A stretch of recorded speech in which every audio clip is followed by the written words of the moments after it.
హనుమకొండ వర్ధన్నపేట నియోజకవర్గం 56వ డివిజన్లో ఎమ్మెల్యే ఆరూరి రమేష్ ఇంటింటి ప్రచారం నిర్వహించారు. బీజేపీ కాంగ్రెస్ అభ్యర్థులు నమ్మొద్దని ఇప్పటివరకు 2 సార్లు ఎమ్మెల్యేగా గెలిపించినందుకు ధన్యవాదాలు తెలుపుతూ మళ్లీ తనను గెలిపిస్తే నియోజకవర్గంలో పెండింగ్లో ఉన్న పనులన్నీ పూర్తి చేస్తానంటూ హామీ ఇచ్చారు. ఈ కార్యక్రమంలో బీఆర్ఎస్ కార్యకర్తలు, మహిళలు పెద్ద ఎత్తున పాల్గొన్నారు. ఎన్నికల ప్రచారంలో భాగంగా తిరగడం జరుగుతుంది.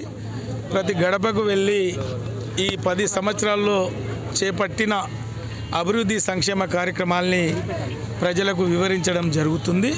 మరి ఎక్కడికి వెళ్ళినా మా మహిళమ్మ తల్లులు వీర తిలకం దిద్ది హారతి ఇచ్చి, బిడ్డ మరి 10 సంవత్సరాల్లో మా కష్ట సుఖాల్లో ఉన్నావు, మా ఆపద సంపదలో ఉన్నావు, కరోనా కష్టకాలంలో ఉన్నావు, మా మంచి చెడులో ఉన్నావు, మా విద్యలో వైద్యంలో మాకు అందుబాటులో ఉన్నావు, తప్పకుండా మళ్ళీ నేను ఆశీర్వదిస్తాం, 3వసారి నువ్వు గెలవాలి, ముఖ్యమంత్రి కేసీఆర్ కావాలని ఆశీర్వదిస్తున్న పరిస్థితి కనిపిస్తున్నది. ఎందుకంటే కేసీఆర్ గారు తలపెట్టిన ఆసరా పెన్షన్లు కావచ్చు, కళ్యాణ లక్ష్మి కావచ్చు, రైతు బంధు కావచ్చు, కేసీఆర్ కిట్ కావచ్చు, ఏ గడపకు పోయినా మాకు కనిపిస్తున్నది.